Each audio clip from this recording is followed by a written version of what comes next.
Tu le sais, les couples qui s'éloignent, ce n'est pas parce qu'ils se disputent trop, c'est parce qu'ils ne se parlent plus, ou du moins, ils ne se parlent plus des bonnes choses. Alors on passe notre temps à gérer la logistique, qui va chercher les enfants, tu as payé le loyer, ou on mange quoi ce soir, mais à force, on oublie une chose essentielle qui est de se connecter. Ce manque de conversation, c'est un manque de connexion en réalité. Et pour moi, converser vraiment, c'est comme faire l'amour sans se toucher physiquement, mais mentalement, émotionnellement. C'est ce que j'appelle la dimension spirituelle de l'intimité, c'est mettre ton âme en contact avec l'âme de ton partenaire. Aujourd'hui, on va voir ensemble comment inverser cette tendance à transformer chaque discussion en une opportunité d'enrichissement. D'abord, on va décortiquer l'état d'esprit à avoir, on va comprendre les pièges à éviter, l'attaque-défense, les préjugés et comment tu peux te positionner pour toujours bâtir un terrain commun. Et ensuite, on passera aux choses, concrètes, pragmatiques, où je te proposerai 5 sujets de conversation puissants que tous les couples heureux abordent régulièrement. Et non, ce ne sont pas des recettes miracles, mais de véritables outils au service de ton envie de te rapprocher. Alors installe-toi confortablement et surtout prépare-toi à mettre cet épisode sur pause pour aller parler à ton partenaire. Avant d'entrer dans le vif du sujet, je te souhaite la bienvenue sur Couple Heureux, l'espace où l'on apprend à s'aimer, quel que soit ce que l'on traverse. C'est parti!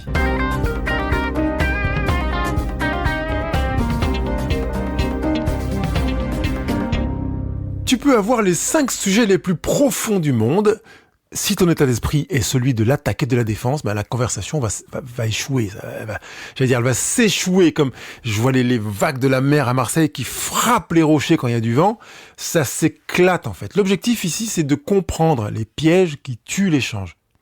On a tous ces mécanismes de protection qui se mettent en place dans une relation longue et il faut les nommer pour les sortir du jeu relationnel.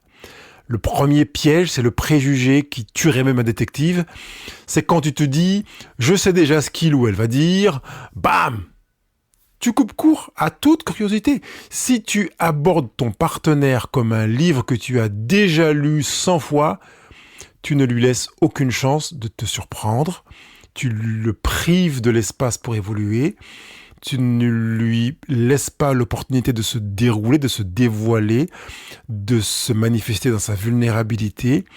Je dirais même de se manifester dans ce qu'il est, et peut-être parfois même en forme transitoire. Ça veut dire qu'il est comme ça, et il te dit être comme ça et penser ça, parce qu'il a pour projet de passer à une étape autre. Et quand on est dans le préjugé, qu'on est convaincu de savoir, on se plante. Ça pourrait être l'objet d'un sujet de podcast à lui tout seul. Le deuxième piège, c'est le mode avocat. Attaque, défense. Ça dépend où tu te positionnes en tant qu'avocat. C'est le piège où une simple remarque sur un fait se transforme en accusation personnelle parce que ton partenaire dit « la poubelle est pleine ».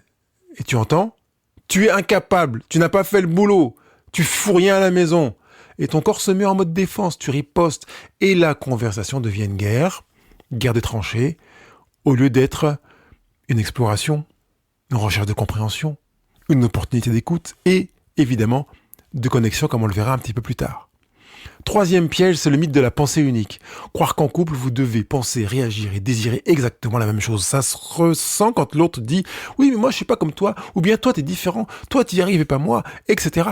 Ça étouffe l'individualité. On oublie que l'autre est une personne distincte et on commence à le juger dès qu'il sort du chemin qu'on a tracé pour lui et parfois même parce qu'on a le travers de penser qu'en fait, on sait exactement ce qui serait mieux qu'il soit et que s'il n'est pas comme on voudrait qu'il soit, il est donc à côté de lui. Il faudrait qu'il corresponde à nous pour être pleinement lui. Tu entends le paradoxe de cette approche-là. Pour que la conversation redevienne un moment authentique de connexion, il est pour moi nécessaire de la regarder comme dans sa dimension spirituelle, dirais-je, où 2 âmes se mettent en contact l'une avec l'autre. Il faut sortir de ces pièges que je viens de mentionner et pour ce faire, adopter les 3 principes qui vont te permettre de t'extirper de ces bourbiers. Le premier principe, c'est celui de la curiosité. Ça te surprend pas beaucoup parce que tu as vu que le premier piège, c'était celui de « je sais déjà ce que tu vas me dire, je sais ce que tu ressens » et même parfois on se permet de corriger le partenaire en disant « ce que tu ressens, c'est pas vrai, en fait tu ressens autre chose ». Là, dans ce principe, on est dans la curiosité sincère où on va aborder son partenaire comme une terre inconnue qu'on veut vraiment absolument explorer à nouveau. On y est déjà allé, mais on veut explorer d'autres aspects. Tu es peut-être déjà allé en Inde. Tu es peut-être déjà allé même dans la même ville en Inde. Et à chaque fois que tu y vas, tu vois d'autres dimensions de cette ville. Effectivement, tu revois des éléments que tu as déjà vus, mais tu les vois autrement, sous un autre angle. J'aime promouvoir l'expérience de se perdre. Ce que je fais et que j'aime faire quand je suis en déplacement et que je marche, comme je le fais tous les matins, où je pars et je ne regarde pas où je suis. Je choisis d'aller me perdre de manière à explorer, expérimenter autre chose. Et parfois même dans ma propre ville, où j'emprunte des chemins. Je ne sais pas où ça va. Je ne sais pas où ça mène. Si on me dit, mais Pascal, ça passe par où? On va où si on prend ce chemin? Je ne sais pas. Et tu ne sais pas et tu y vas. Oui, parce que quand j'y serai, je découvrirai d'une part le chemin, et d'autre part où il peut mener, parce qu'un chemin peut mener à plusieurs endroits, c'est pas parce que c'est un chemin qu'il mène là. Il peut mener là ou là. Quand mon partenaire commence à se délivrer, à se dérouler devant moi, même quand ça fait 10 ans qu'on est ensemble, je vais l'accueillir comme un chemin en voie de déroulement dans lequel il m'est possible, même si on emprunte les mêmes sentiers, de découvrir et d'expérimenter autre chose. Je pourrais me dire quelque part, qu'est-ce que je ne sais pas encore sur toi, toi qui partages ma vie. Et cette curiosité-là est la première preuve d'amour, parce qu'elle dit, tu es intéressant et tu comptes encore. Ta manière de vivre et d'expérimenter ce que tu es en train de me partager est unique, exceptionnelle, singulière, et je veux y prêter attention. D'où l'importance de s'ancrer dans la curiosité sincère. Deuxième principe qui va permettre de nourrir des échanges enrichissants et toujours dans cette dimension spirituelle, je le rappelle, c'est l'accueil sans jugement, dans lequel l'objectif ce n'est pas de juger, de corriger, de gagner l'argument, d'avoir le regard pertinent, le plus intelligent, etc. L'objectif c'est de comprendre l'univers mental de l'autre. Quand ton partenaire parle, ton rôle est d'être un terrain d'accueil. J'aime bien l'idée de station d'accueil que j'emploie parfois quand ma femme vient dans mes bras. Je lui dis viens dans ta station d'accueil, comme si elle va se recharger. C'est un espace où on peut déposer une pensée, une peur, un rêve, une envie, un désir, une frustration, une déception, sans être immédiatement interrompu ou critiqué. L'accueil est en soi une validation de la personne, n'est pas forcément de ce qu'elle pense ou dit. Et quand on est au fait de ça, on rentre dans une véritable connexion spirituelle, dans un accueil inconditionnel de l'autre, qui fait que quoi que tu as à me dire, quoi que tu vives, je veux t'écouter sans te dire « Ah non, si c'est pour parler de ça, ça ne m'intéresse pas ». Le troisième principe de l'échange enrichissant qui toujours, une fois encore je l'insiste, nous permet d'être dans une connexion spirituelle, je le reformule comme j'ai dit au début de ce podcast, de faire l'amour autrement que dans un corps, c'est le courage de partager tes propres pensées et sentiments profonds, sans aucun masque. On appelle ça la vulnérabilité. La conversation donc devient un pont que l'on construit ensemble. Tu peux construire un pont magnifique si tu es le seul à apporter tes briques. Mais tu n'es pas en train de construire un pont relationnel, un pont conjugal. Parce que la relation, la conjugalité, le fait de se conjuguer avec ton partenaire, fait qu'il y a besoin, dans la construction du pont qui vous relie tous les deux, et qui fait que tu passes de ton monde vers le sien et vice-versa, d'avoir les briques que tu apportes et les briques qu'apporte ton partenaire. Sans te montrant vulnérable, que tu crées l'espace pour que l'autre fasse de même. Ça veut dire qu'en fait, dans la vulnérabilité, j'accepte de te présenter mes briques. J'accepte, comme on l'a évoqué juste avant, que tu vas recevoir mes briques sans chercher à les juger, les corriger et essayer de les évaluer par rapport à je ne sais pas quoi.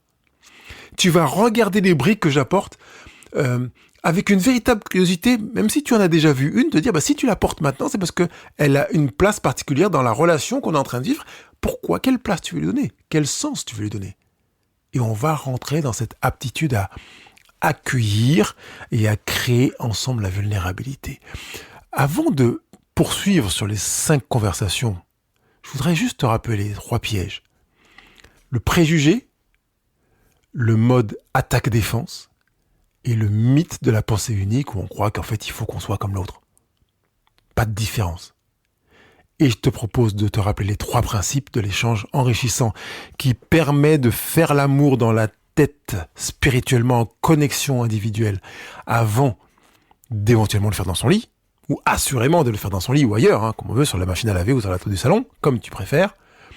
C'est de se placer en curiosité sincère. Je suis vraiment intéressé par ce que tu vas me partager. 2, d'accueillir sans jugement, sans volonté de corriger, sans comparaison possible. Et 3, d'accueillir les briques que l'autre amène dans sa vulnérabilité. Et finalement, de comprendre que j'accueille véritablement l'autre comme il ou elle est. On peut maintenant, alors qu'on a posé ces bases sur la connexion avec une véritable dimension spirituelle, je réinsiste là-dessus, avancer vers les 5 conversations. Peut-être juste préciser que dans la spirituelle, il n'y a pas religieux. Je ne sais pas si tu es un religieux qui m'écoute, quelle que soit la religion dans laquelle tu es, il n'y a rien à voir entre le spirituel et le religieux. On peut être religieux sans être spirituel. On peut être spirituel sans être religieux. Là, je parle de spirituel dans la définition presque étymologique. La connexion des esprits entre eux. Où je vais communier avec mon partenaire en appliquant la curiosité sincère, l'accueil sans jugement et la vulnérabilité. Par conséquent, je crée une souplesse, je jette des ponts, je crée de la connexion et du lien. Du lien qui pourrait être présent dans la religion d'ailleurs, parce que l'étymologie de religion, religio, ça veut dire qui crée du lien, qui relie. Mais c'est pas forcément le cas. Fermons la parenthèse. Voilà les 5 conversations que je propose pour un rapprochement profond. Tu vas comprendre qu'on n'est pas seulement sur du technique, j'ai envie de dire du fonctionnel et de l'utilitaire. On est loin de l'utilitaire. On va vraiment se connecter dans le soi. On pourrait presque mettre un parallèle entre baiser et faire l'amour, dans la mesure où baiser, ça peut se rapprocher de l'utilitaire. Ça nous fait du bien, c'était excitant, c'était chouette, c'était bon, voilà. Et faire l'amour, ça nous rapproche du sens, de la connexion, de la spiritualité, de la connivence, d'une co-construction, d'une dimension qui n'a rien à voir avec ce qu'on a vécu antérieurement quand on a baisé, par exemple. Et je te renvoie sur le podcast qui s'intitule « Baiser ou faire l'amour », qui reste le numéro 1 des podcasts les plus écoutés de toute l'histoire de Couple Heureux. Le premier sujet de conversation, c'est la peur secrète. Ça ne te surprend pas beaucoup parce que j'ai déjà parlé de la vulnérabilité juste avant. Je propose que le premier sujet, ce soit ça. C'est un sujet puissant parce qu'il crée la confiance. On ne parle pas des grosses peurs, la peur de l'araignée, du chat, de la souris, mais de ces petites inquiétudes qui sont apparemment petites en taille, mais qui tournent dans la tête la nuit, qui sont souvent liées à la relation, et qui impactent malgré tout la vie quotidienne et parfois même la relation conjugale. Une question clé pourrait être, quelle est la petite peur ou l'inquiétude que tu n'oses pas toujours partager à voix haute? De quoi tu as peur et que tu ne partages pas? Quand ton partenaire partage sa peur, par exemple, j'ai peur d'échouer dans mon projet, ou j'ai peur que un jour on ne me trouve pas à la hauteur au boulot, ou j'ai peur que nos enfants ne m'aiment pas en tant que père ou en tant que mère, bref, quelle que soit la peur qui sera partagée, ne donne pas de solution. Ton rôle est d'être un terrain d'accueil, une station d'accueil, comme je l'ai dit. Dis simplement que tu apprécies que ton partenaire ait partagé ça. Tu peux le formuler en exprimant à ton partenaire la gratitude que tu ressens par rapport au fait qu'il a partagé, en disant merci de m'avoir partagé ça. J'apprécie le fait que tu te confies à moi. Et je veux être une oreille pour entendre à l'avenir les différentes peurs, aussi infimes soient-elles, mais aussi impactantes soient-elles, que tu voudras partager avec moi. Et du coup, tu deviens la personne qui accueille. Quelque part, quand ton partenaire ressent un besoin de se recharger ou de se décharger, tu deviens la station d'accueil. C'est ça la base de l'intimité. Il se dit, si j'ai quelqu'un avec lequel je peux me recharger, me faire du bien, me décharger, c'est mon partenaire. Je ne dis pas qu'il faille que ce soit exclusivement le partenaire sur lequel on puisse se décharger, se sentir bien en disant je peux partager et avec lui ou elle. Il peut y avoir d'autres personnes, il peut y avoir des amis, des parents, des frères ou sœurs, pas de problème. Il n'y a pas de concurrence là-dedans. Mais je sollicite vraiment le souhait que tu sois un de ceux ou une de celles vers laquelle ton partenaire peut se dire Tu es la personne vers laquelle je peux me connecter pour me décharger et me recharger en même temps. C'est vraiment une base fondamentale pour l'intimité. Deuxième sujet de conversation. Nos manières d'aimer. Voilà. Le piège des conflits, c'est de donner de l'amour de la manière dont on aime être aimé et pas la façon dont l'autre aime le recevoir. Allusion au langage de l'amour de Gary Chapman. Donc parler de ça, c'est réaligner nos valeurs, nos langages amoureux, nos sensibilités. Donc une question clé pourrait être, au-delà des bisous, des cadeaux, des moments qu'on passe ensemble, quelle est la chose que je fais qui te fait te sentir le plus aimé ? Donc l'approche consiste à écouter sans se justifier, évidemment, et à être à l'attention de ce que ressent et exprime le partenaire. Peut-être que tu as l'idée de lui offrir un voyage et c'est génial et c'est un super geste de ta part. Et puis il te répond, quand tu m'écoutes parler de mon travail sans me couper, c'est pour moi quelque chose de magnifique. Tu vois, c'est une information géniale. Finalement, peut-être que ton projet de lui offrir un voyage, le cadeau ultime, va tomber à l'eau pour que tu te dises, je vais investir dans des temps où je vais l'écouter sans l'interrompre, 1, 2, et sur son travail. Parce que j'ai entendu qu'il m'a dit, quand tu m'écoutes parler de mon travail sans me couper, c'est énorme pour moi. C'est un des plus beaux cadeaux qu'on puisse me faire. Waouh. Je vais donc apprendre de mon partenaire parce que je vais me mettre à l'écoute de sa manière de se sentir aimé. Ça me fait penser que tout récemment, j'écoutais une personne dans une séance de coaching qui me disait que pour son anniversaire, elle avait demandé à son partenaire de ne pas faire comme d'habitude, comme les années précédentes, et qu'elle voulait faire quelque chose d'un peu spécifique pour lequel elle voudrait elle-même s'offrir un cadeau qui correspond à son attente, qui était de s'offrir un week-end de spa en Normandie. Ok. Son partenaire a écouté et il n'a pas voulu faire ce que son partenaire lui avait demandé. Donc il a organisé lui-même de son côté quelque chose pour l'anniversaire de son partenaire, qui a en partie foiré parce que il n'a pas cherché à écouter la manière dont sa femme voulait se sentir aimée et il a préféré lui montrer son amour pour son anniversaire comme lui voulait lui montrer son amour. Et quand on veut montrer son amour à son partenaire comme on pense que c'est le mieux, on se plante. Est-ce que vous avez des questions sur le sujet ? Parce que je vais répondre facilement. Le meilleur moyen d'aimer son partenaire, c'est de l'aimer comme il en a besoin. Donc, une des conversations, c'est de se dire, ok, je veux t'écouter dans ta manière de ressentir ce que je fais en relation avec l'amour. Tout ce qui pour toi est définition d'amour, même si pour moi ça n'est pas le cas, je vais le manifester. Et donc tu arrêtes de dépenser l'énergie sur des gestes qui n'ont pas d'impact pour te recentrer sur ce qui compte vraiment pour l'autre. Et ça, j'appelle ça viser juste. C'est l'efficacité amoureuse du progrès, du succès. Et ceux qui me connaissent savent que je suis un fan inconditionnel du succès. Le troisième sujet de conversation, je vais l'intituler la journée idéale dans un an. Parce que les couples ont besoin d'une vision commune pour avancer. S'ils arrêtent de rêver ensemble, ils deviennent de simples colocataires. Et c'est un sujet qui malheureusement est trop fréquent. Je veux qu'on injecte de l'enthousiasme, une envie, une projection, une perspective. La question clé pourrait être, si on pouvait s'offrir une seule journée parfaite ensemble dans un an, sans limite de budget ou de temps, comment tu la verrais cette journée-là ? Ou bien, qu'est-ce que tu ferais à ce moment-là ? Ou où est-ce que tu voudrais qu'on la vive ? Et tu comprends que l'approche, là, est de laisser la place au rêve, de rêver grand. Ne dis surtout pas « Ah non, ça coûte trop cher » ou bien « Attends, c'est difficile, attends, c'est des galères, c'est des trucs, mais quelle idée !» Non, c'est un exercice d'imagination. Plus tu montes de l'esprit d'intérêt et ouvert pour son rêve, plus il t'inclura dans sa vision future. Autrement, il va se dire, sans le savoir mais lui-même, parce que ça peut être complètement inconscient, je vais me taper mon rêve sans lui, quoi, parce que je vois que ça le botte pas. Et ce qui me botte, moi, c'est de vivre mon rêve, de vivre ma vie, et de cesser d'avoir l'impression de ne pas vivre ma vie. Et là, vous nourrissez l'attraction en ayant des projets et en vous positionnant comme une équipe qui va conquérir le futur, qui va construire le présent, qui va se donner la boule au ventre dans le sens de génial, quoi, les papillons dans le ventre. Le quatrième conversation porte sur le sens de la vie. C'est là qu'on touche à la fameuse dimension spirituelle, une fois en plus, parce qu'on l'a déjà vu précédemment. Qu'est-ce qui donne du sens à la vie de ton ou de ta partenaire ? Si tu ne le sais pas, vous n'êtes pas réellement connecté. Normalement, je devrais pouvoir t'entendre me dire, oui, c'est ça qui lui donne sens à sa vie. Et combien de fois il y en a qui bottent en touche ? Je sais pas, je vais pas poser la question. Il m'en a jamais parlé. pour essayer de donner la responsabilité sur l'autre.